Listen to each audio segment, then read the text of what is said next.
This summer, Johnsonville reminds everyone to get their sausage family together to enjoy some plump, juicy brats around the grill. Because at Johnsonville, we don't make sausage, we make family and sausage.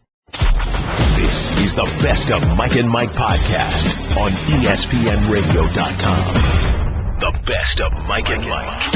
Hey, it's Greeny. Thank you for checking out the Best of Mike and Mike podcast. Here's what we've got for you from Wednesday. Cavs advance to the NBA Finals. What does this mean to the legacy of LeBron James? We go behind the game, behind the series, and behind LeBron's accomplishments with Brian Windhorst and NBA player Jared Dudley. Plus, funny man Richard Lewis. Don't miss him. The Best of Mike and Mike.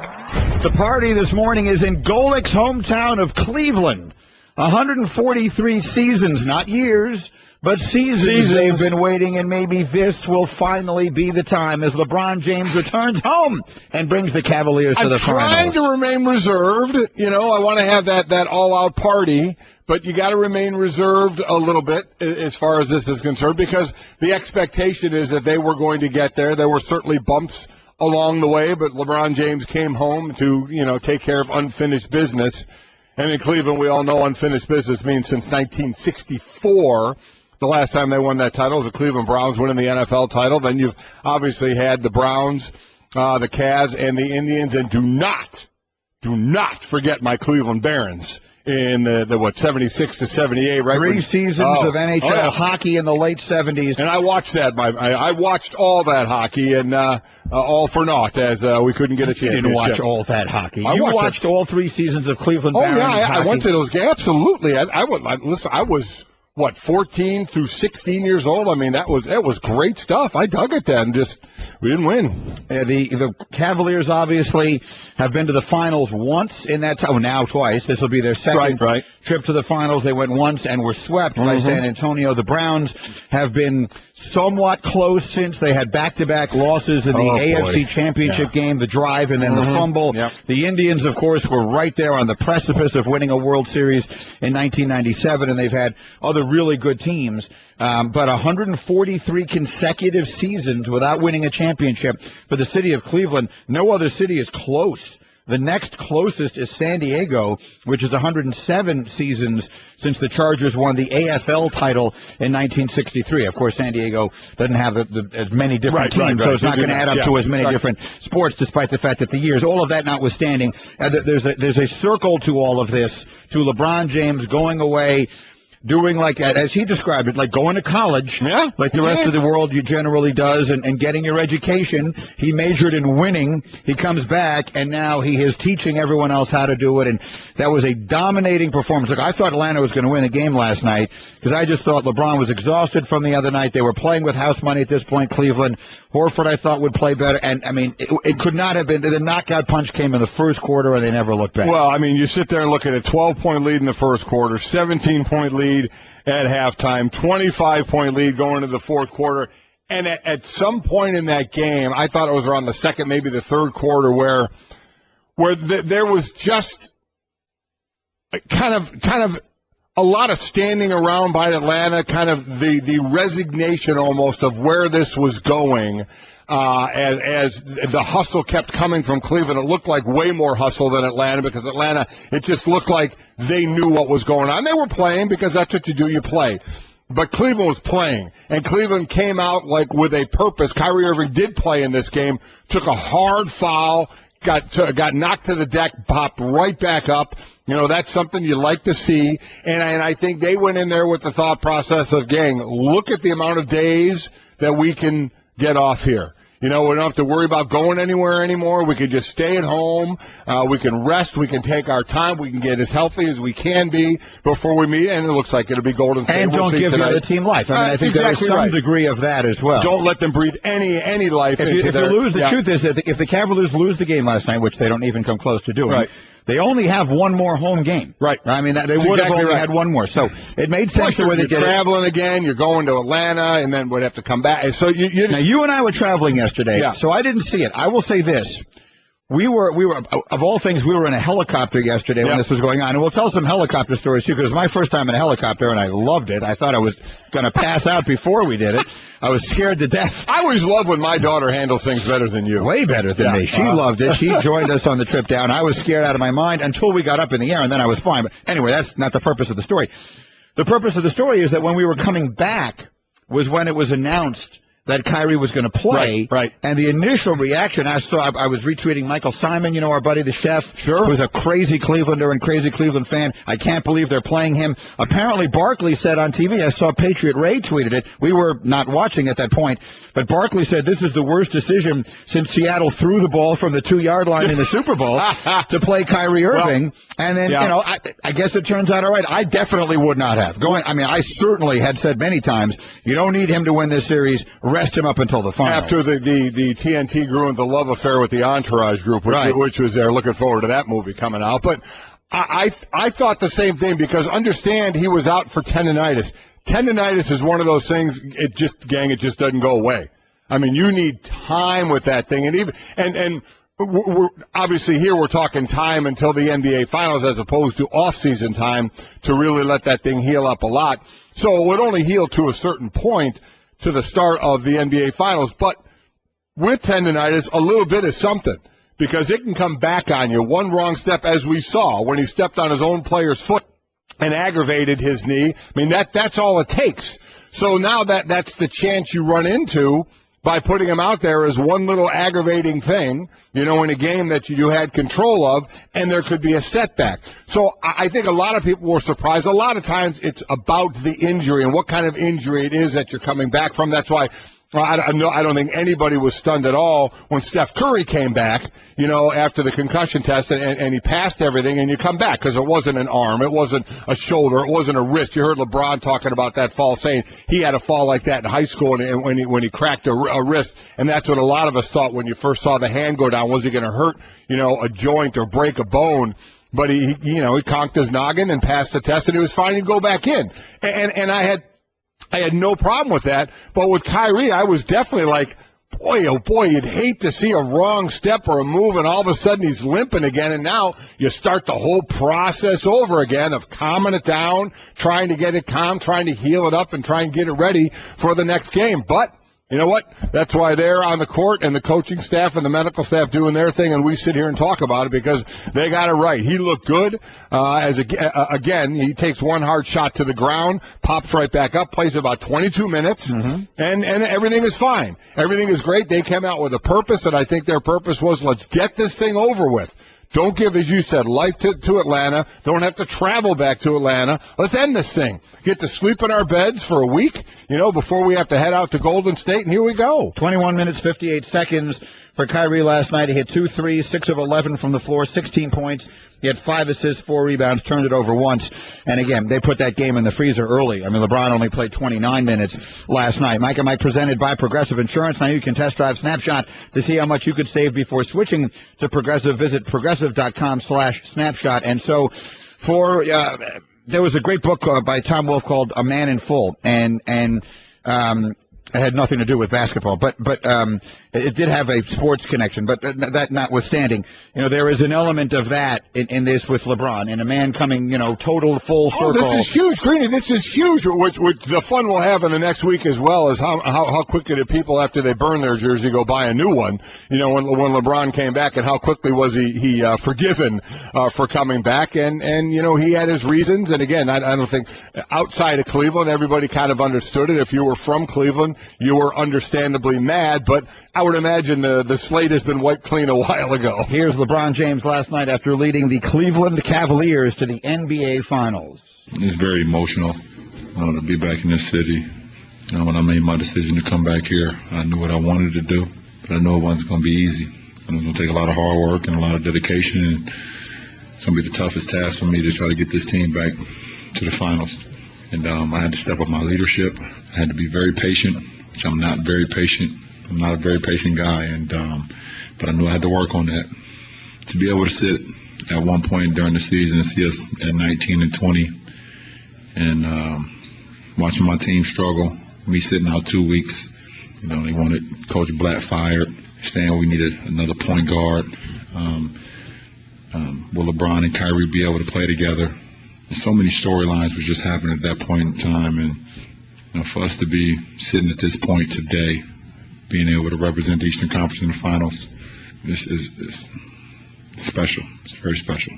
While a lot of us picked Cleveland to get to where they were going to go and to eventually win a championship, it's definitely more of a wild card, I would imagine you would agree, than when he went to Miami, where you had proven veterans that came together. It took a while, obviously, with some chemistry, but even though it was, with Eric Spoelstra, it wasn't the most known coach. There was Pat Riley there, who was, a championship pedigree, running the show, pulling the strings, so to speak. And you had kind of a veteran group that got together there, and it was kind of the same group. You think about this, you go there, you have a first-time head coach who never was a head coach, a first-time head coach in the NBA, as he quickly pointed out when he was on our show. Not a first-time head coach, but a first-time head coach in the NBA with a team that, how much did that team change while they're going through their growing period of players playing together? And, oh, by the way, rookie coach in the NBA coaching, you now, lose Anderson Varejao. You make that trade. All of a sudden, you got Shumpert and Smith and Mozgov on the team. And I was just going to say, I think that you could make an argument that a close second behind LeBron James for most valuable person on this team, and the reason they are where they are, is David Griffin, the general manager. Because if they don't make those moves, and I guess you could give an assist. I hate to say this, to LeBron, and to Phil Jackson. But if they don't put those guys on this team, there's no way, they don't even get close to this. I don't care how bad the East was. I don't care how comparatively weak they were. They're not at this point if he doesn't make those moves. The pieces fit, and it took a while. As we even talked about in every show, talked about. Oh, boy, look at the trouble they have. Well, it's going to be longer than we thought. Oh, look at this run they made. Maybe they're okay. Oh, LeBron's taking a couple of weeks off. What's going to happen now? Oh, let's fire Blatt. I mean, it was up and down, and as you heard LeBron mention, when you're 19 and 20, and you're starting to go, okay, where is this going to go? Well, you see where it went, and you've seen it gone now in the playoffs without Kevin Love, without one of the big three, as they say, and basically a hobbled Kyrie Irving. Now, they're going to need him about as full strength as can be if they, in fact, do end up facing Golden State, which a lot of people where they have 3-1 think that's going to be, that they're going to have Kyrie. Certainly could have used Kevin Love. But, this is what they have, and the pieces are fitting. The other guys from Mozgov to Smith to Shumpert to Dellavedova, what he's been able to do. Your new best friend. That's exactly right. Player. And quite honestly, Tristan Thompson, what he does on the boards, especially the offensive rebounds, it's just, I love a player that goes after the ball the way he goes after the ball. He's a perfect guy to have on a team that has stars.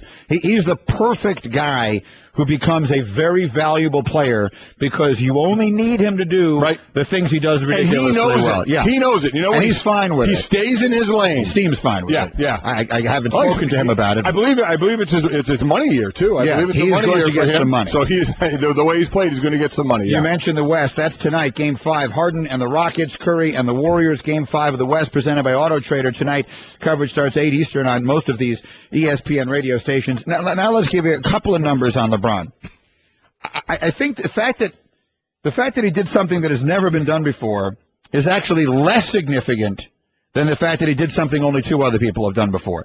Usually when you've done something that's never been done before, that's the biggest thing. And he did. In this series, he completed a series averaging 30 points, 11 rebounds, and 9.3 assists per game. So close. He would have averaged 30, 10, and 10 if they needed him to last night. Right. He only played 29 minutes. He had 7 assists and 9 rebounds. The rebounds were no problem. If he had gotten, I think, 1 more assist, which he certainly would have gotten if he played 40 minutes last night, he would have been the first ever to average 30, 10, and 10. As it is, he's the first player in NBA history to average 30 points, 10 rebounds, and 9 assists in a playoff series of any length. Any length. So he's the first person ever to do that. Obviously, fills up a stat sheet like we've never seen. But here's the number that, if you have an appreciation of the history of sports, here's the number you want. The moment LeBron James steps on the court to play Game 1 of the NBA Finals, which will be next Thursday night, we assume, in Oakland, he will join Bill Russell and Bob Cousy as the only players in NBA history to play in both the All-Star Game and the NBA Finals in 5 straight seasons. That's according to the Elias Sports Bureau. Now, we've told you the only players in NBA history to play in 5 consecutive finals are all members of the Celtics of the 60s. Right. And it's that whole team. It's Russell, Sam Jones, Casey Jones, Satch Sanders, Tom Heinsohn, Frank Ramsey, Bob Cousy, Bill Sharman. That's the group. Those are the guys who were there all those years on those great Russell teams. And they won all those championships, and they were in the finals 8 straight years. So many of them played in 5 consecutive finals. There they are. The LeBron joins Bill Russell and Cousy as the only ones to play 5 straight finals and be all-stars in each of those seasons. That's in and of itself, that's the most remarkable list you could ever possibly imagine. What could you do that's more than that? Now, the Michael Jordan supporters, of which I'm one, will tell you that Jordan was an all-star every single year. And Chicago, we like to say, the minimum 8-peat, my friend. If he hadn't stepped away. He hadn't stepped away. You know, but he did. But he did. So, the reality is he did of his own choosing. That's an if that's not going away. Right. Would they have made 5 straight finals? I think they would have. But I can't prove it, and neither can he, and neither can anybody else. And it's never going to be in the books because it never happened, no matter whether you think it could have happened or not. So, you know, to quantify what LeBron James has done, you know, in helping to lead this team and what he's done already in his career. And listen, when we talk about him, it's always in the upper echelon of the greatest. And now it's basically, I think, getting to the point where the talk is LeBron and Michael Jordan. Because the one thing that is comparable to them when they're not winning the MVPs, of which they've won a bunch, when they're not winning the MVPs, they're still considered the best player in the game.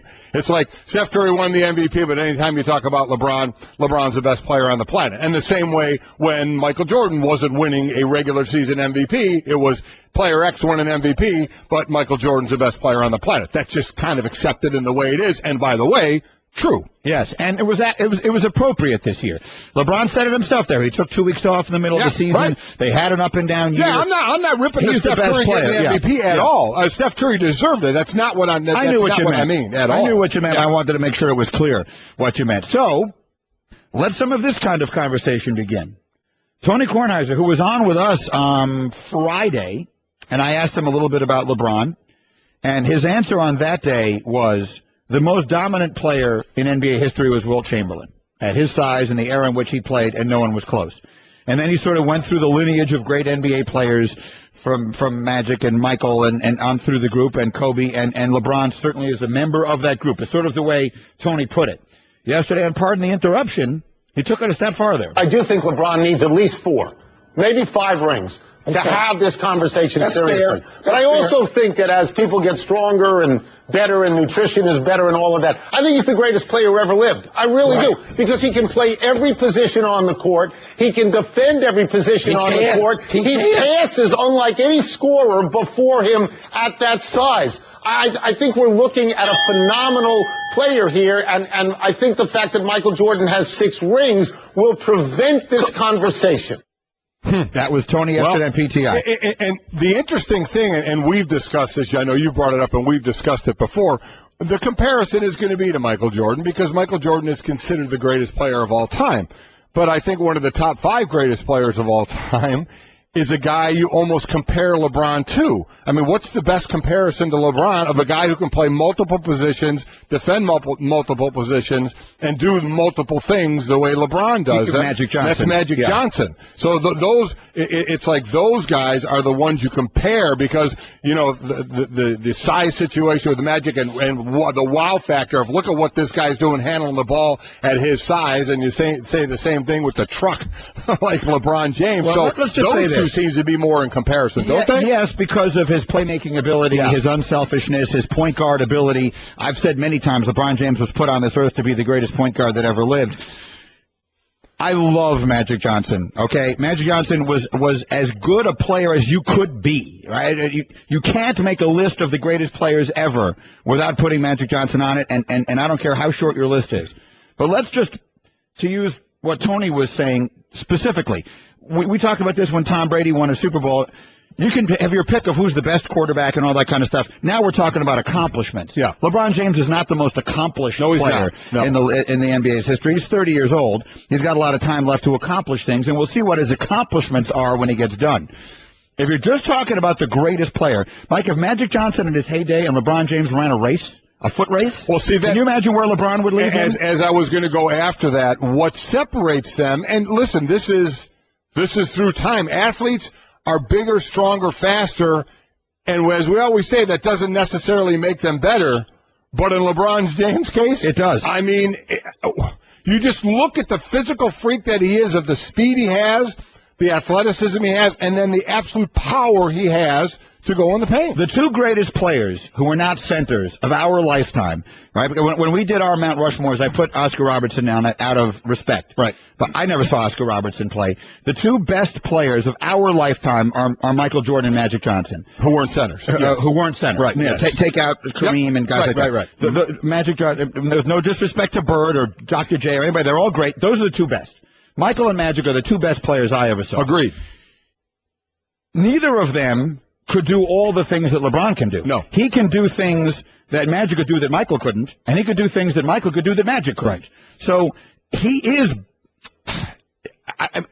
when you say the words, he is better than they are, it makes it sound like you're saying you would take him ahead of them and that kind of stuff. I don't know that I would do that, but I don't know that I wouldn't. Yeah. But he can do things that neither of them could do. All right, this is going to get very interesting today because I tell you what, I retweeted something this morning just for the reaction. I saw what might be described as the greatest troll I've ever seen, the troll tweet. Cerruti sent it to me. I retweeted it this morning because I knew it would get a lot more views, and I'm just reveling in the reaction. Let the fun begin this morning on a very busy Wednesday. The best of Mike and Mike. Mike and Mike.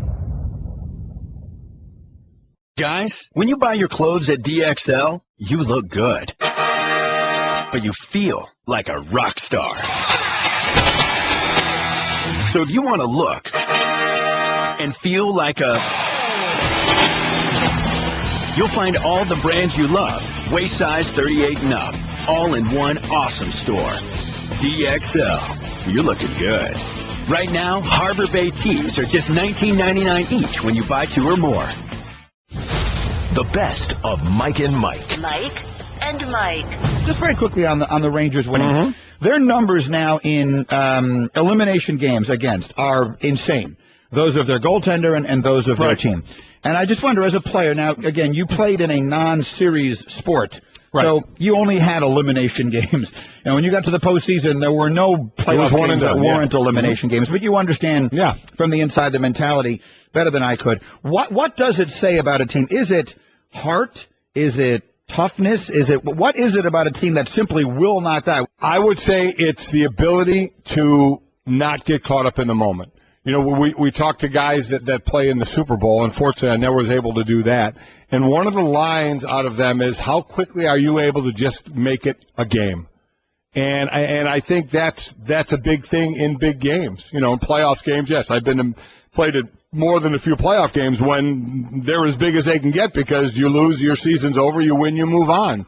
So how quickly can you just play your game and not get caught up in that moment? You know, and not think about that. And the last thing in the world you want to do is think, but just play your game. And even if you're behind or even if bad times hit, you're able to play through it and just continue on. I don't know if it's much more than that. And then, quite honestly, once you start doing it a few times, and to put a number to it, 4-0 in elimination games this postseason, 15-3 they are since 2012.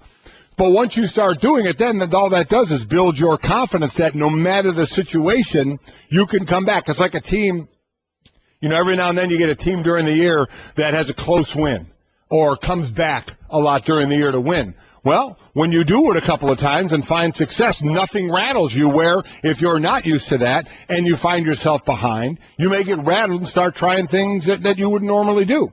So I believe quite honestly, it's the ability to just breathe and play your game. For what it's worth, in that series, the home teams are a combined 2-4 through the 6 games. So coming home to play Game 7 for the Rangers, home ice thus far has not been an advantage. They play that game Friday night, which is you know, the scheduling is what the scheduling is. They would have had Thursday night all to themselves. Right. By the series in the NBA wrapping up last night, that would have been the Cleveland-Atlanta night. There is no Cleveland-Atlanta anymore. So they would have had Thursday night all to themselves into Friday morning. It is what it is. They'll play a Game 7, obviously, the Rangers for their second consecutive series, and a lot of excitement there. The other question that you brought up during the break that I thought was a good one, when we were talking about the value of the players that guys played with. Again, the LeBron-Jordan comparison becomes the one that gets made today with LeBron going to his 5th straight final and all the LeBron haters coming out of the woodwork and defending Michael Jordan with his 6 rings and everything else.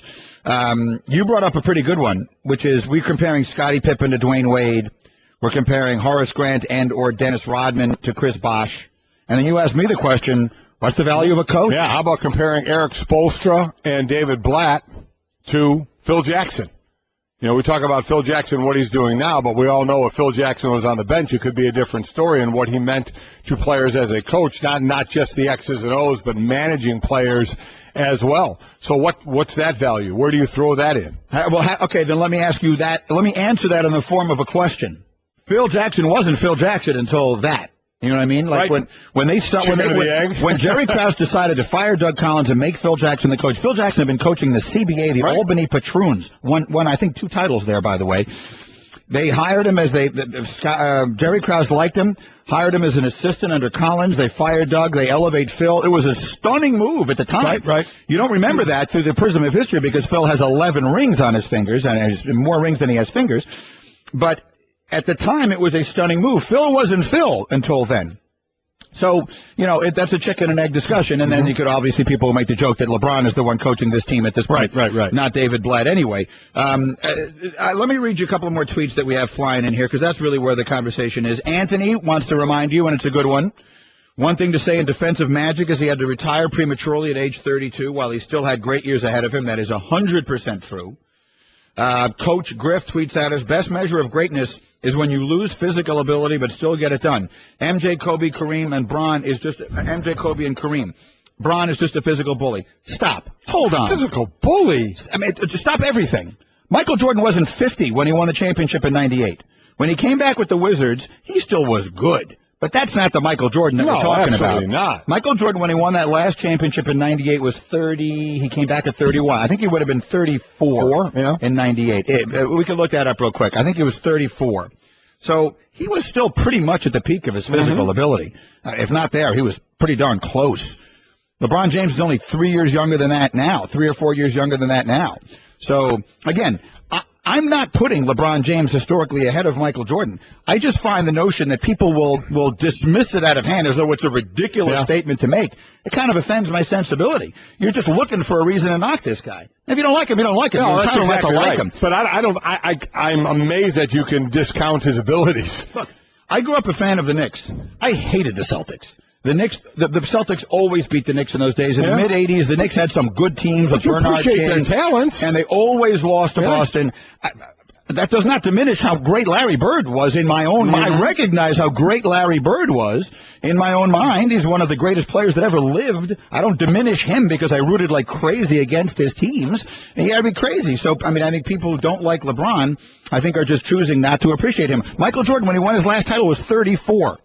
That's not after his physical greatness. No. I mean, he developed his game as he went along. He certainly developed a much better outside shot. But Michael Jordan was still at the peak of his greatness when he won his last championship. But that's what you do when you start comparing, especially when you have huge Jordan fans, is you're going to get in the comparisons, you're going to get the ripping of one. And certainly Jordan never gets ripped. And LeBron always does, because Jordan never lost in the finals, and Jordan was considered the greatest player of his time. But LeBron is considered the greatest player of his time. But he's what? He's 2-3 in finals, correct? Mm-hmm. I mean, he's got a losing record in finals. So again, I get your point of if you make a finals, that there's something to that. But I also think there's a point if you have a losing record in the finals, it's going to be harshly held against you. Is it not? Yes. I mean, the same with Peyton Manning, right? It is. Yeah. It's one of those break of ties. which I fully support, by the way. If you asked me to break a tie right now between Michael Jordan and LeBron James in historical greatness, I would take Michael. I don't know where LeBron is going to wind up. So when next couple of weeks, we'll go a long way towards deciding when that. Kornheiser and Wilbon were talking about 2 more rings for LeBron, does that then start to change the tack a little bit? Well, one of the things is if he maintains, it's not just the rings. It's not just counting the rings. It's not a good way to do this. It's not just But it's the way a lot of people are going to do it, because you know why? They're going to assume for the next 4 to 5 years, 3 to 4 years, he continues to stay the greatest player in the game. Well, that's the part of it, is that if he continues to be as great as he is for a few more years, and let's say he makes another, he's already made 1 here, so this is now his 6th final. 6th final, yeah. If he winds up making, I'm just making up a number here, if he winds up making 9 finals and wins 4, does that seem like a reasonable expectation? Is that a reasonable thing to expect he might do? To make 9? This to is make 6? a total of 9 and win 2 more? Yeah. Like they could win this one. I don't happen to think they will. To me, it certainly seems. I think, and I think most people are going to be on your thought process of this, that they're not going to win this one. But I think the majority of people think he is going to win in Cleveland, whether it's 1 or 2. But to get to, 6, to get to 3 more finals, 9 and 4, 8 and 4, we'll see. But that's going to be the big mark for a lot of people is, where is he in rings? Keep that Twitter reaction coming through the 1-800-Flowers.com Twitter feed. Celebrate summer birthdays with a smile. Go to 1-800-Flowers.com/ESPN for flowers and gifts starting at $29.99. By the way, and just for whatever it's worth, and this obviously isn't what he meant at the time, but what of all the things that people hold against LeBron, what is it that people dislike the most? Right? What is probably the biggest mistake he ever made that he said? What is probably the worst thing he ever said? The worst thing he ever said was probably not, I'm taking my talents to South Beach. Right. Probably the worst thing he ever said in the big picture, not one, not 2, not 3. Well, you know what? He's now won 5 finals in a row since saying that. He has. But he's only won 2 rings. Okay, but if you just keep making the finals every single year after you say something, then you kind of backed it up. Right? He's coming as close to backing that up as you can. I'll say if you continue a losing record in the finals, that is. Well, he's 2-2 in the finals since saying that. He said that after making 1 of them. Well, that's fine, but I don't care. It's going to be his total record of finals. He's 2-3. He's 2-3 in finals. If you go to 8 finals and you're 3-5, that's not going to look good. It's just not, right? I mean, listen, going to 8 finals is incredible. Now we're really splitting hairs, but when you get to where we're talking about measuring, that's what you do. Mm-hmm. You have to split hairs.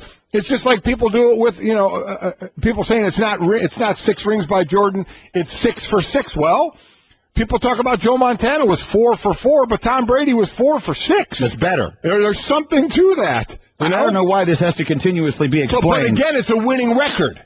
It's a winning record that helps. He's 4-2, not 2-4. Obviously, we wouldn't be talking about it because he wouldn't have as many as Joe. But he has as many rings as Joe and as many rings as Terry Bradshaw. But he's been to 2 more Super Bowls than they have. All right, FIFA has released a statement. We're going to get to that coming up this morning because crazy goings on. But right now, let's bring in our NBA reporter, Brian Windhorst, who joins us on the Subway Fresh Take Hotline. Start your day at Subway with a bacon, egg, and cheese topped with new guacamole. Subway, eat fresh. And by to sort of put this into perspective, Brian, good morning and welcome, and thanks for getting up early for us. For those who don't remember, we first met you when you started covering the Cavaliers. As memory serves, you've been covering LeBron James going back to his days in high school, yours and his together in high school in Akron. So you've been around him all that time. When you look at all of the things he has accomplished in basketball, would you consider this to be his greatest accomplishment, leading this team to the NBA Finals? No. They beat the San Antonio Spurs, and he had one of the great performances of his career in the Game 7 a couple of years ago. That team that he took to the finals in 2007, his first trip, really had no business being there. He got there just on straight talent. He didn't have the experience, and he wasn't as good of a player anywhere near as he was now. This team that they beat, this Hawks team, unfortunately, and some of it's due to injury and some of it's due to circumstance, they were not a high-quality opponent by the end.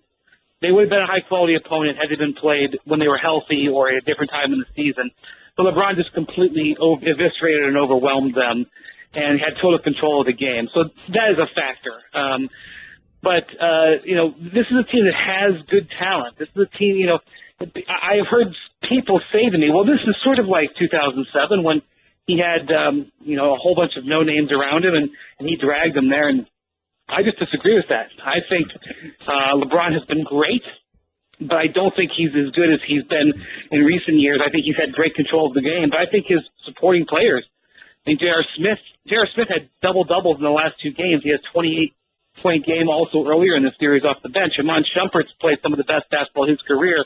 Tristan Thompson is exceeding the expectations of everybody in the whole league playing the well as he has. So I think the Cavs have played pretty well as a team. My question that would stem from that, Brian, I don't disagree with what you're saying, but as one who has watched Iman Shumpert throughout his entire career and one who has watched J.R. Smith throughout his entire career, those two in particular, is it a coincidence that they're playing so well now, the best they've ever played, while they're playing with LeBron James? No, he definitely helps players. People pay so much attention to him that he definitely frees players up. Guys, what I'm having a problem doing as I evaluate this Cavs team is how good were the Bulls and how good were the Hawks? Because both by the end of both the last 2 series, the Cavs were completely overwhelming them and blowing them off the court. And is that because that the Cavs are such a good team that they have the power to wear you down? I don't know about that. I sort of think that the Cavs are catching the weakest the East has been in a generation, even in a generation that hasn't been marked by great Eastern conferences. And the Cavs have the best player and momentum, and they're just blasting through a bunch of teams that, frankly, don't measure up. And so I do think there's a factor of that coming on, and that's why this next round is going to be, we really won't know until we see how the Cavs measure up against most likely the Warriors. Well, then what will people say if the Cavs beat the Warriors? Do they lose everybody now who's saying, yeah, but? Do you lose all the buts if they beat Golden State?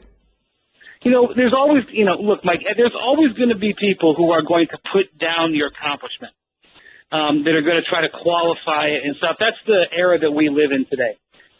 What I know is that this Cavs team, they are 12-2 in the playoffs. That is complete domination. They are 8-2 since Kevin Love was lost for the season. They are 7-0 since Derrick Rose hit that game winner on them to put them down 2-1 on the road. That was supposed to be devastating.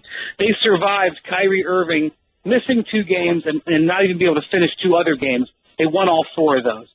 So this is a team that has just been, frankly, getting it done. And this is the 5th consecutive finals for LeBron James. Something that hasn't been done since the Celtics teams in the 60s. Something that hasn't been done since the 60s that he's doing. So I think that there is an extraordinary accomplishment in here, and you can put him down all you want, but you can't take that away, and you can't take away what the adversity they've overcome. Even if you were 4 or 5 steps better than your competition, they were getting arms and legs chopped off along the way here, and it basically didn't faze them. So I'm impressed with what they've done. In historical context, I guess we'll see. But really, the real test is still coming before you can really make a fair evaluation. Mike and Mike were presented by Progressive Insurance. Our buddy Brian Windhorst is with us on the Subway Fresh Take Hotline. You bring up what is really, in the big picture, the most important thing, which is Kyrie Irving and his health. So 2-part question, Brian. Can you take us behind the thinking in playing him last night when so many assumed, including myself, that they would just rest him until the finals? And then the bigger question, I guess, going forward, which is how healthy do you think he is and how healthy do you expect him to be for the finals? Yeah, the Cavs have been talking in code about Kyrie all week, and they've been doing some machinations to try to, correct the perception of it. But the reality is this. Kyrie's never had a knee injury like this before. It's hurting him. It's bothering him. And he was going out there and playing, and he would plant on that knee and change directions, and he'd feel the pain. And you could see him pull up lane. You could see him almost shut down playing. And what the Cavs needed to do is to convince him that, Kyrie, you are not going to blow out your knee when you plant and it's sore. You just have tendonitis, and you're going to have to play through it. And it got to the point where they sent him to James Andrews a few days ago, and Dr. Andrews didn't even take him to their MRI. He told them, You have tendinitis. We're going to change your treatment up a little bit, but you're going to be okay. And so part of getting him out there was just they wanted to get him over a mental hurdle that he could go out there and play, and I think it worked because he hit the deck a couple of times immediately right on. You could tell he was not 100%, and he's not going to be 100%, but he contributed to the Cavs winning that game. I know that the game crew was completely against him playing. I thought he was really good. I think he had 13 points. He had 4 rebounds, 5 assists. He had a block and a steal. I think he actually really helped the Cavs, and I think him getting out there, will help him mentally, deal with this. The thing about it is, in this next round, there is just absolutely no weak spot for that Warriors team. I'm just going to assume that the Warriors are going to win, and you can't hide him on defense, and so the Warriors are going to attack him in ways that the Cavs had not, they've been able to hide him these last 2 series. So it's going to be a challenge, but I also know that he helps the Cavs score. That game yesterday was by far their most explosive offensive game of the series. It's not an accident that Kyrie was the healthiest that he's been in that game. Yeah, 16 points actually in total, 5 assists. In under 22 minutes on the floor. All right, Brian, I know that somewhere deep inside of you, the Akron boy is celebrating the chance that this team will finally bring a championship to that area for the first time since 60. Even Golic is excited. Yeah. And, it takes a lot to get him excited about anything, and even he is excited, Brian. So you can be a little bit excited because Golic is a lot bit excited. Well, I've been covering LeBron for a long time, and he goes to the finals every year, so I'm used to this. I think what I've been saying to the people listening to me in Cleveland is celebrate this. I know people were getting on them last night because they were having a party. Well, guess what? They don't raise banners in Cleveland for anything too often. So you should celebrate it. It is an absolute accomplishment, especially considering their injuries. And they have a chance. Okay, they have a fighting chance. They have LeBron James. They have a team that is playing great basketball. But the Warriors are a juggernaut. They are definitely the favorite. There is no doubt about it. They have to get there healthy. We have to see how Steph Curry plays, but there is no other way to say it than that the Warriors against the Cavs are a heavy favorite, and it would be an accomplishment for the Cavs to get that to maybe 6 or 7 where they would even have a chance. But absolutely, there's no way you're going to say a LeBron James team doesn't have a chance. It's Brian Windhorst with us, on the road to the NBA Finals with the Cavs and a whole lot more. Thanks, Brian. Thanks, Brian. Take care, guys. And I was nodding, and I could see you nodding, and he was talking about the thinking behind getting Kyrie out there, maybe similarly to the thinking behind getting Paul George out there at the end of this season. Maybe it wasn't as much for this season as it was to sort of get in his own head that he could do it. Yeah, no, getting him out there, I kind of understand, but with tendinitis, and if you've been an athlete long enough, you've had tendinitis, and anything that would re-aggravate it, I would have just hated for them to have to go through and start the whole process over again of calming and healing. The best of Mike and Mike. As we bring Jared Dudley into the conversation, I just want to read, we've been taking all these LeBron versus Michael, reaction this morning, and here's one that I really like from Mike, who describes himself as a comedian. He writes, "It's Game 7 of the NBA Finals. 1 shot to win it in time for only 1 shot. Who would you have take that shot, LeBron or Jordan? The answer is it's a trick question. Jordan would never play a Game 7. It's always over in at least 6. Case closed." So that's where the Michael people are this morning as we welcome in from the Milwaukee Bucks. Longtime NBA player Jared Dudley is in our studio. Hi, Jared. How you guys doing? Thanks for having me. Well, we are waxing rhapsodic about what LeBron James has done. And you guys, obviously, Milwaukee had a really nice season this year and exceeded a lot of people's expectations, a team that won 15 games a year ago, whatever the case may be. And you look at a guy like LeBron now with the injuries that team has had, taking his team to the final. So as someone who actually has the experience of being out there on the floor against him on multiple occasions in your life, can you describe with specificity what makes it so difficult to deal with him? Well, with LeBron, I think that obviously with his size, the speed, and athleticism, but I think the best thing about LeBron, I think by far he's the best leader in sports. He knows, he used to get knocked on such early in his career, hey, you're not taking the shot. He makes such the right basketball play all the time. Sometimes it's a fault. So for him, if he knows I have to get JR going, Shumpert going, and now it's my time, I think that he's expanded his game. He'll take you down to the block. He gets you on the elbow when it's time for him to take over. But for me, it's truly amazing. You see Kevin Love hurt, Kyrie banged. I mean, we're talking about Dellavedova this morning. You get him in a jersey. I mean, what other superstar could do that? I mean, this is a one of a kind. I think we take his greatness for advantage. Along with that, you mentioned the injuries and still going through the East. The naysayers will say, well, look at that. They were able to have those injuries and get through the East. Right. So the East is weak, so the accomplishment isn't as great as some people think. Do you buy into that? You know what? I mean, I can understand where they're coming from. And, the East has been down for a little bit, but Chicago was not a bad team. I mean, Jimmy Butler and a huge all-star coming, Pau Gasol all-star, and Rose came on big in the playoffs. In Atlanta, before this year, they won 60. I mean, they won 60 wins. They dominated the West this year. If you look at their record, they got banged up, but we all know in the playoffs, it's a star league. And LeBron, I mean, it was like those other teams against Jordan going in the West. He just elevates it with the whole game.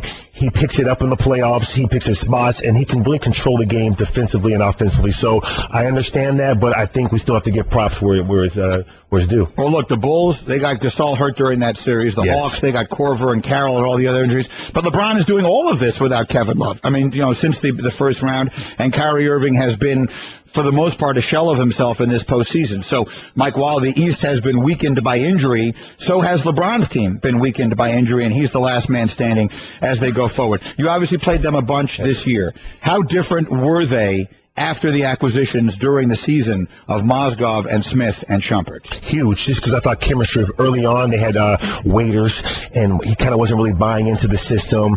A lot of shots out of character. When we played them, the spacing, LeBron loves to have space in the pick and roll. And JR, who would have thought? The big question mark coming over from New York, he's been huge for him. His best attribute is obviously shooting. He opens the floor up. They had Kevin Love at that time, and Mozgov I thought was the best acquisition because he controlled the paint. Defensively, they were awful. Obviously Kyrie and Love aren't great defenders, but you put Mozgov there, he kind of covered up people's mistakes. Having his size made you think twice of driving the basketball. But David Griffin did a hell of a job, and obviously LeBron, being a little part GM, part whatever, but that's why LeBron, that's why we wait here for his decision every year. Well, you said Mozgov was the best pickup. So on the court, after LeBron and Kyrie, who's the most dangerous in your mind from a player's standpoint? It's funny because when we played, Tristan Thompson was such a huge X factor because it wasn't even like, obviously he's taking his game to the next level. It was his offensive rebounding because you can't give LeBron and that team extra shots. So for us, we pinpointed, obviously Love's three-point shooting. We knew it was JR. He was the huge X factor, but it was Tristan Thompson getting extra possessions, and he's taking his game to the next level. You've seen these highlights. I mean, this guy was on the glass. He was getting offensive rebounds, and now he's scoring in the paint. So for them to have a chance in this finals, he's going to have to keep up his high-level play. And a money year for him as well, huh? That certainly helps. He knows what time it is. I'm definitely happy for him. He's a perfect guy to play on this team. The guys who play with the superstars are role players who know their roles and can fill those roles perfectly, and that's exactly what he's doing. Mike and Mike were presented by Progressive Insurance. Jared Dudley is with us in our studio with his Subway Fresh Take. What do the players around the league think of LeBron? It's from the outside. There are a lot of fans, for whatever reason, whether it's a devotion to Michael Jordan and what he continues to sort of stand for as a basketball player versus the leaving the Cleveland the way he did, leaving Miami, all that kind of stuff. There, for some reason, are a portion of the fans out there who just don't want to give LeBron his due for whatever reason. Right. What do the other players around the league think of him? There's not one player I know that doesn't want to play with LeBron James. And they talk about in the offseason, obviously early on with Cleveland, not too many people wanted to go to Cleveland when he went to Miami. As a superstar, I mean, he might be one of the coolest superstars in the sense of having fun. If you see how he is when he's doing his videos with his teammates, he's one of the guys that, people early on, they thought the difference between Kobe and Jordan was, Jordan was the cool guy. He used to go out with the guys to gamble, and Kobe was more standoffish early on. Well, LeBron is kind of like Shaq. He wants to be an entertainer. He's rapping songs on the bench. People love to play with him, and as you see, why not? He's making everyone better. I mean, look at the stats what people said, I think last night between Melo and LeBron, how JR and Shumpert are. I mean, and that's not a fault to Melo. That's just so much high praise for LeBron. As far as where the game is now, we talk about LeBron and his attributes, and then we look at the league MVP this year, Steph Curry, and the three-point shooting monster that he is. And the thought that is the game going that way with the way they shoot it, the Rockets, how much they shoot threes, that's the reason they won. They didn't get swept out of this series. Yeah, I'm looking at shots attempted through the season. Your guy, Milwaukee, was not high up at all. But do you think, and you've been around the league a while, you're 29? Yes, 29. 29, you've been in the league a while. Do you see the league gearing more that way to relying more on the three-point shot, or is that just still a part of the game as opposed to a bigger weapon in the game? You know what? I think as a league, we are definitely relying on the three-point shot. I think it really started with D'Antoni and Nash, how they came on the scene and just changed the whole game. And I remember Popovich, after they beat him, was like, hey, we have to change the way we play. The three-point shot's huge. I think, obviously, when you have someone like LeBron, when he paired up with D-Wade, even them, you have to put shooters on there to space the floor so they can do what they can. But you saw with San Antonio, they have a great mixture of three-point shots. Hey, let's throw it down to Duncan. But not every team has that. If you look at the way Golden State plays, no post-up players. I mean, that's why I think that when I was hearing you guys talk before, they're so intriguing. Steph Curry is a guy you can see on the street where he's shooting, three-point shots from 30 feet. They're exciting. They run up and down. They play great team basketball, and that's why people root for them. So we're definitely headed that way, but there'll always be a special player that will switch it up. And I think in these next coming years will be Anthony Davis, who's not a real great three-point shooting, who can change the game in so many different ways. Yeah, Mike and Mike Jared Dudley, it's a good point. But if you look at them, you played last year with the Clippers, so you were in the West Conference. Yes. Why is Golden State, what is it that took them to the next level? Why they were good previously, now they're great, 67 wins on the verge of the finals. What makes them better than they were in years past? A couple of things. I thought their two stars got better. Steph Curry, to me, it was my most improved. He might be most improved. I mean, he really went from, a pretty good all-star to arguably one of the best players in the league. I thought he took his game. Klay Thompson came to all-star his first year. And then Steve Kerr, who obviously was my GM, he traded for me in Phoenix. He said, hey, I'm going to take what Mark Jackson did and kind of put a little twist. I'm going to start Draymond Green because he's better for the team. And then, you know what, Iguodala, you're going to have to go to the bench because I need you for that second unit to calm things down when Steph's out. And I thought that when we played Golden State, they kind of stagnant, and they just relied on Steph Curry. They kind of bring Bogut out top of the free throw line. They get a lot more ball movements, easy plays, and you can just see, man, that they've picked their game up to the next level. And I think they're the favorites. I think we all think that. I picked them to win it, and hopefully, we have a good finals here. We got Jared Dudley in our studio. A few more minutes here on Mike and Mike. A few other things I want to get into, including what it's like playing for Jason Kidd, which is a fascinating dynamic that we got working there. Plus, one decision that was made yesterday that was widely criticized and, in my opinion, nonsensically. Longtime NBA player Jared Dudley, now of the Bucks, is with us in our studio here. You'll see him all over ESPN all day long. I do want to ask you a quick question about playing for Jason Kidd in a minute. But first, Matthew Dellavedova. He has emerged as Golic's favorite player. Golic's going to get a Cleveland Cavaliers number 8 jersey. We're going to write Deli on the back of it, but we're going to write D-E-L-I. Because that's sort of more up Golic's alley. But guys like him, the get under your skin kind of guys, just can you describe him as a current NBA player?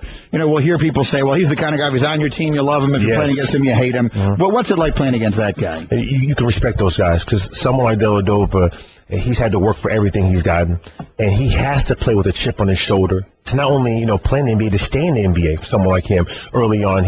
I bet you in practice, his first couple of years, people probably hated against him. Without question. He has to, tug on you. He has to get under your skin, and you could see that he's kind of one of LeBron's, and they're one of their favorite teammates, and I have no problem with how he plays. Obviously, when you get close to the knees, this isn't football, chop block. I don't think he's doing it on purpose. I think it was unfortunate about Kyle Korver, but you need a couple of those guys, and for him, he has to play with that. If not, he wouldn't be here. And also with the Al Horford situation of what Horford did in retaliation or reaction to what he felt Dellavedova did to him, my thought is, listen, that's a Horford problem. Right. You have to be you know going into a game that guy's an agitator. That guy can get under your skin. You can't react to it. And while you're human and sometimes you react, that's on Horford. A lot of people are trying to say, Dellavedova. Thank you very much. That was my favorite guy. Say it 10 times. Can he, he caused this by falling into Horford. But Horford can't react like that. You have to be able to walk away. Definitely had to keep it cool. If you heard Horford after the game, he knew he made a mistake. And I think that he was just, you see the Taj Gibson, he clamp up. You know what? He doesn't get under your skin. He knows what he has to do. He's scrappy. He's going to box you out all the way to the end. And sometimes, people might think it's too much. You got to have that edge. I mean, come on, the guy's 6 foot from Australia, chip on his shoulder, and he's here in the finals, man. I think you tip your hat to him, and then you know what? Just go at him just as hard. Here's the one thing I'll say, though, in my opinion. Did Horford make a mistake? Yes. Did he put himself in a position where the refs could throw him out? Yes. I believed, and I think I'm on an island, they should not have. The ref should have bailed him out. He's a star player in a playoff series, and that's why I saw Stu Jackson tweeting yesterday after the announcement that Dwight Howard would not be suspended for Game 5. They didn't elevate the punch at Bogut. Stu tweeted, I'm baffled that Howard contact was not upgraded to a 2. Hard contact to face, reckless, released arm and flailed for free headshot in history. I'm going to say it this way. In my opinion, you should not, in the NBA playoffs, throw a player out or suspend him unless you absolutely have to. I get that may not make sense to everyone. I get that you don't like star players getting different treatment than others, whatever the case may be. This stuff these games are more important. Right. The fans want to see the best players. If you have no choice, if a guy winds up and throws a roundhouse right, okay, you have no choice. In my opinion, Mike, do you agree or disagree? If you have any choice not to throw a guy out, I say you don't. We talked about this with Horford. The refs also have to set a line. If Horford, who raises an arm up and brings his elbow down and connects, in the neck of Dellavedova, then if the refs call a flagrant one and don't throw him out, Jared, as a player, you guys notice that more than anybody, right? Thinking, can you get away with more now and they can't throw me out because they didn't throw him out? So do the refs risk elevating physical play if they don't throw out Horford in that situation? Yes, I do risk that, but I also agree with you guys in the sense of I don't even know the difference between a flagrant 2 and flagrant 1. I thought when Dwight did it, I thought he's going to be thrown out the game, and no one really knows, and still used to work for the league, so it's funny how I hear him say that. I'm with you. I think you should never throw anybody else unless you have to, unless it's so blatant that everyone says, oh, he has to go. And it's the playoffs, it's the star league. We want to see everyone play. Let's just do, worst comes to worst, if you want to suspend them, let's suspend them next game from game 1, lose a check. I think the playoffs, when you lose a star player for a game, for a half, it affects the game, unlike any other sport. We need them in there. We want them in there. And you know what? We can, let's fine them. Let's up the fine if you want to. But you do have to set a line. And if you punch someone or you take a shot below the belt, let's get them out of there. But if not, let them keep playing. I'm thrilled to hear you say that. We totally agree. And for those who don't know, Stu Jackson actually was the quote-unquote dean of discipline. He was the guy who made those decisions. All right, quickly, John, I'm just curious. Jason Kidd, fascinating guy, went right from the court to the bench, coached the Nets, the bizarre circumstances that he goes to Milwaukee. You guys went from a 15-win team to a playoff team this year. Just in a minute or two, what's it like playing for Jason Kidd? Great coach, understands the game like you would think. I think the thing about him is he gives you so much leeway offensively. His whole thing is defense. He wants you to you buy in. There's a certain coverage that they play. We do a lot of blitzing, pick and rolls, forcing guys one way. Our film sessions were so intense of defensively. Offensively, he wants you to think the game. He's mad at how the game has really evolved and how it's just said. He wants, hey, just play basketball. Sometimes he's not going to call a timeout. He's not going to overcoach. He lets his assistants, obviously have their say. But he's someone you want to play for. A player's coach. We get in there. He'll shoot threes with us after practice. Does he make any of them? He definitely does. He definitely does. And sometimes, his whole thing, he gets frustrated when people just don't see the right basketball play. And I say, hey, we're all Hall of Famers. We're all not, and I think that the more, each year that we keep getting with it under his plan, you're going to keep seeing us keep it improving. That's something we've talked about a lot, and I know I have. The better the player was, I think the tougher to coach, because they can't understand why you can't understand, or why the average player like me can't do what they're trying to tell them to do. Because they were so easy, did it with such ease that they expect you to do it with ease and get quickly frustrated when you can't. Especially a guy like him who seemed to see everything before it happened. Yeah. If he's saying to you, Jared, why can't you see that before it happens? That's something that very few in the history have been able to do. And of course, he did shoot threes and almost nothing else. Wasn't that playoff run that he made only 3, no 2s for the Knicks his last year? Like, didn't make a 2-point field goal for some ridiculous period of time, whatever it is. Anyway, Jared, it's a pleasure to have you here. Thank you, guys. Thank you for stopping by.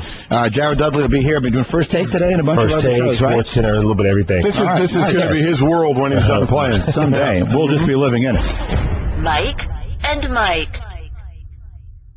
ESPN Radio. With the action on the court, the diamond, or the gridiron. Comes alive. The NBA.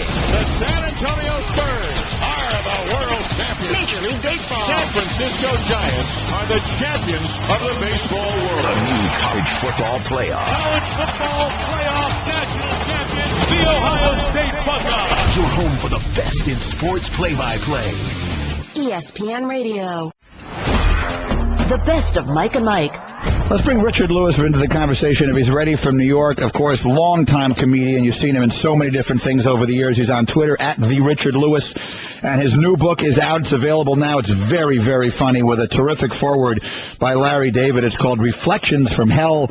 The great Richard Lewis is with us from New York. And Richard, we know that you're a crazy fan of your teams, including the Rangers, who are now, 1 win away from going to the Stanley Cup Finals. And I just wanted, because Golic is really not a fan, and he's going to root like crazy for the Cavaliers in the finals. Do you have? Of course. Why shouldn't they? Do you have like superstitions, things that you do all the time, repeatedly, whenever any of your teams is playing well and has a chance to win a title? Yes, I bring a box of tissues to a show, a TV show, in case I get too anxious. And that was my cheap way of saying, when you do a remote for your show, I don't know, Golic wasn't on the last night. I had Chris Carter, my Buckeye alumni friend, Hall of Famer. But I said, there's got to be at least an apple or a pear or some greens. A parakeet could get a stroke, but I have to have some food. I'm doing. Let me just knock this out fast, and let's just talk about a lot of stuff. Sports mainly. I'm really in a good. I've been on the road for 2 months, and I have a new show. It starts in August. I'm so honored to work with Sir Patrick Stewart. It's called Blunt Talk.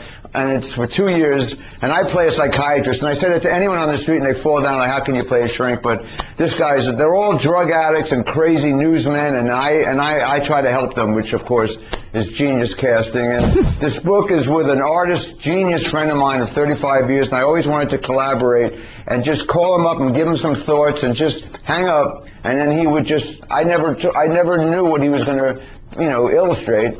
And I was never disappointed. And the book is out now, and I'm just really proud to work with somebody like that. And I saw Larry David, our buddy, the other night, and he's talk about being exhausted. It's like a road trip he's been on, and he finishes up. And luckily, Jason Alexander's taken over in a couple of weeks for the play, but.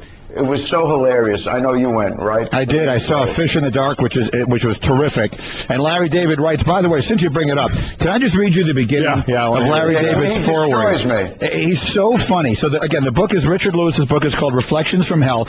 Richard Lewis and Larry David have known each other since they went to camp together. Right, 12 years old, They went to camp together when they were 12, which is a good, 20, 30 years ago now, Richard. And so here's how it starts.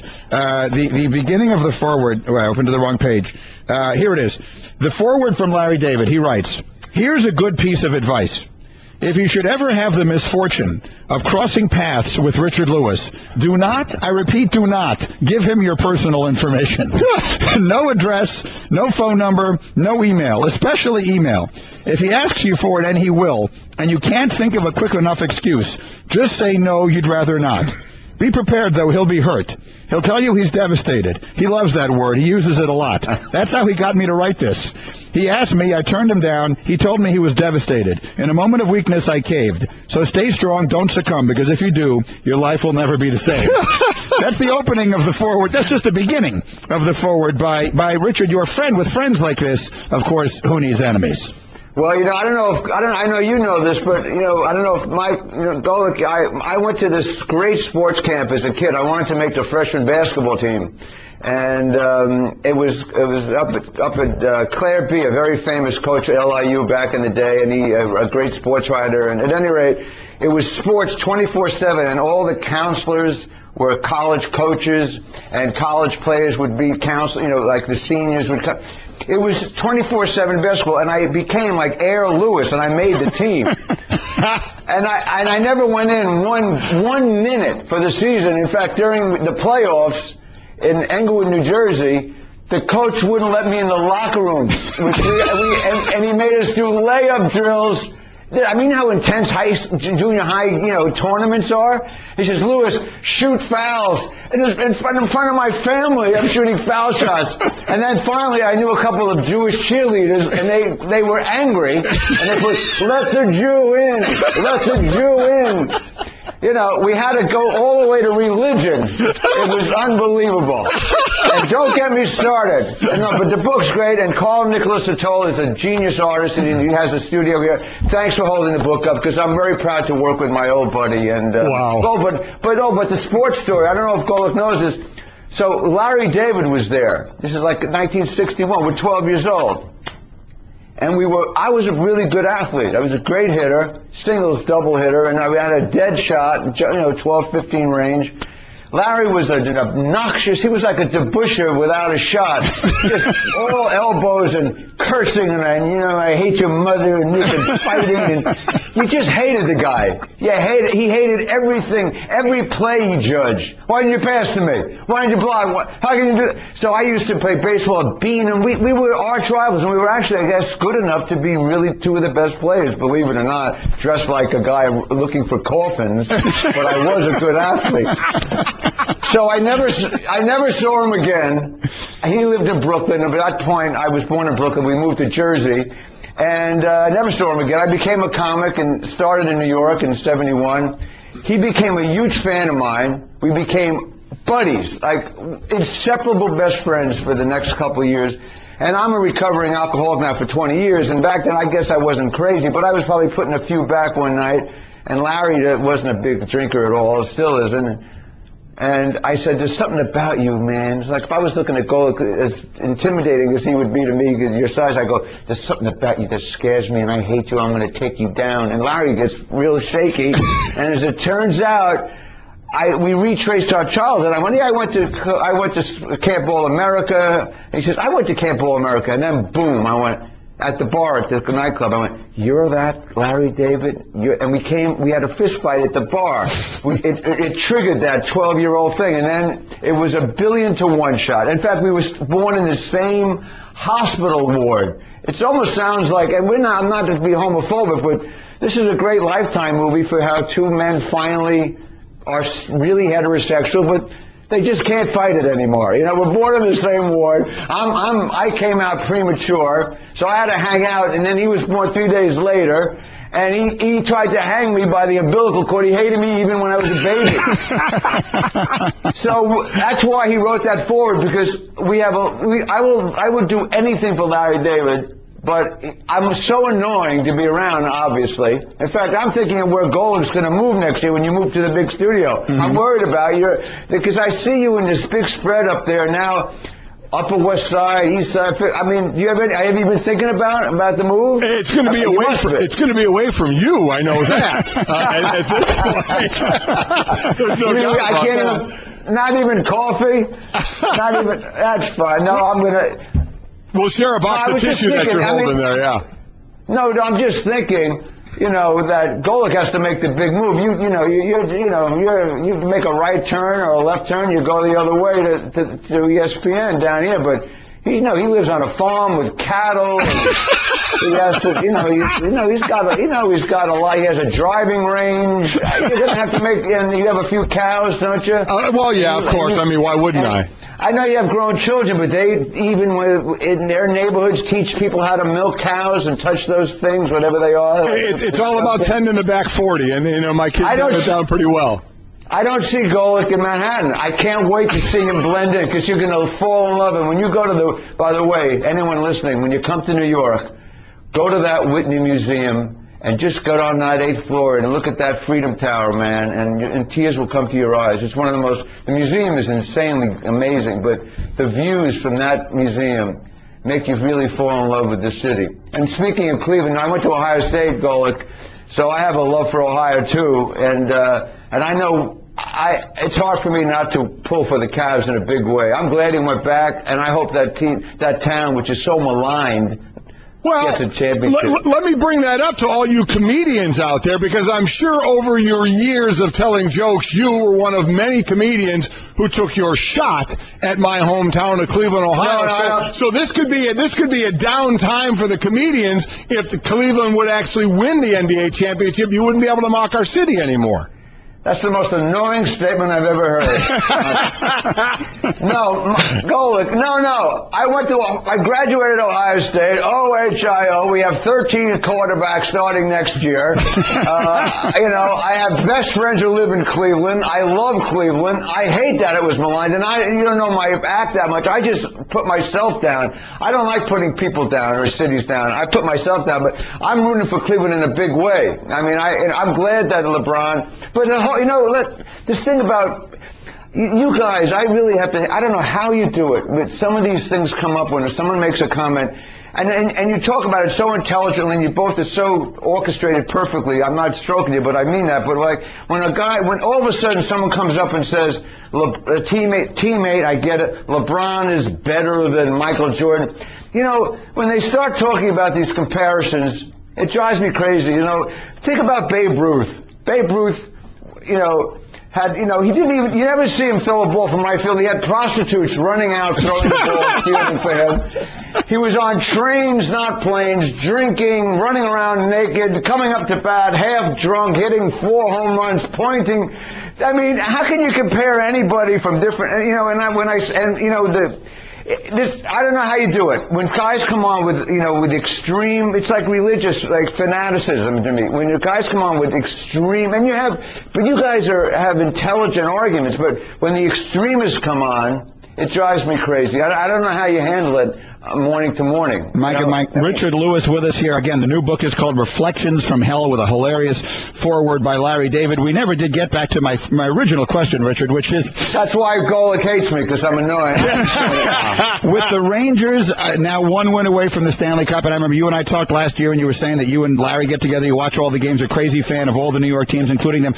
Do you have, because I do, with the teams I root for like crazy, particularly the Jets, if things are going well, I don't let anybody move from where they're sitting. I don't let anybody, to me, everything has to stay exactly as it is. Do you have any of that stuff? No, we spoke, Larry David, now he can sit wherever he wants, but when we were young men, he loved the Rangers. He was more of a hockey fan. When I became much more of a hockey, I love the playoffs. They're beautiful to watch when they just don't throw their mitts down and have a free-for-all like a gang war, which I despise, by the way. But they don't want to, they know now, I don't want to throw a punch because I want to win the game for the team. That's what you were talking about before about, do you keep your cool and, take it outside in the parking lot. I'm going to get your ass after the game, but I'm going to win the championship first.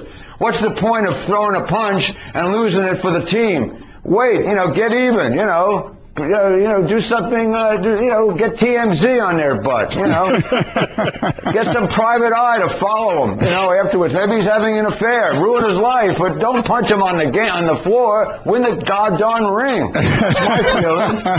But Larry David, when David and I had no money, he said, let's go to the Ranger games. I go, fine. We were up in the nosebleed section, and he wouldn't look at the game. He'd go, those 2 seats are empty for 3 minutes. Let's go. Boom, we go. And we did that for the entire game. And now, 2 years ago, I think it was when the Rangers were playing, I forget who, they were high up in the playoffs. He says, come over for dinner and let's watch the playoff game. He puts it on, I think it was the Devils, it might have not been. And they scored 3 quick goals. It was 3-0 in about 2 minutes in the first period. And I'm there to watch the whole game. He says, the game is over in my house. It will never be on. And he turned off the TV, didn't say another word, went outside and just practiced his golf stroke. And I sat there with the chef eating food and missed the entire Ranger game. That's the kind of guy. He's look, we all have, look at Nadal in tennis. I laugh at that. And Sharapova. I'm obsessive compulsive disorder. I have a little of that. Okay? But if I had to pull my pants out, my underwear out in front of 6 billion people on ESPN before I served, picking and chewing and touching. He's almost like Jackie Mason. First I got to pull my underwear out, then I'm going to swing, and then I'm going to wave, then I'm going to touch the line, then I'm not. Maybe I'll serve, maybe I won't, maybe I'll touch my eyebrows, maybe I'll touch my nose, I don't know. And he's one of my favorite sports athletes of all time, Nadal. But I feel badly that he has to keep pulling his underwear out of his behind in front of 6 billion people. And I might send him to my psychiatrist. And Golic, I am going to not annoy you. I promise you, I will not annoy you when I see you in New York. I just can't wait to see what neighborhood you find. Maybe, hopefully Upper West Side. And hopefully, if we go down to the city later this month, I know Richard is performing in New York at Caroline's at the end of May and all that. Michael, listen, I am in Caroline's Friday and Saturday, but I'm doing specifically early shows, so I'm off stage by the end of the first period. Everyone's back by the second and third period Friday, and then Saturday night I close at Caroline's on Broadway. And you can pick up the book right now, Reflections from Hell, by, again, as I've said many times, unfortunately for us both, the voice inside my head belongs to Richard Lewis all of my life. Richard, best of luck with everything. We'll see you soon. Thank you. I know Golic hates me now, but I hope never hate your partner. You guys are the best. I love you, Richard, man. I do. Thank you, Richard. This has been the best of Mike and Mike on ESPN Radio Pod Center. To hear more from Mike and Mike, log on to ESPNradio.com and become an ESPN Radio Insider. The best of Mike and Mike. Greenie, good news. You're in the family, bud. What? The family? Yeah, my sausage family. You know, the friends, neighbors, and radio co-hosts I invite over whenever I cook juicy Johnsonville brats. Oh, that's very sweet. I'm part of your family now? Yeah, you are. Well, my sausage family. It's kind of like family. Means I can ask you for favors or money, or, if I need a place to crash or someone to wash my car or something like that. Okay, well, that's interesting. Yeah, but it doesn't mean you're entitled to any inheritance or the use of my pool or my car or crashing at my place. I mean, that's strictly for real family, I'm starting to wonder what's in this for me. Well, the juicy brats for starters. And, you get to wash my car whenever you want. Or lend me money, no questions asked. Or you get to have me crash on your couch for free. Oh, yeah, I guess that's a pretty good deal. Great. Welcome to the sausage family, bud. At Johnsonville, we don't make sausage. We make family and sausage.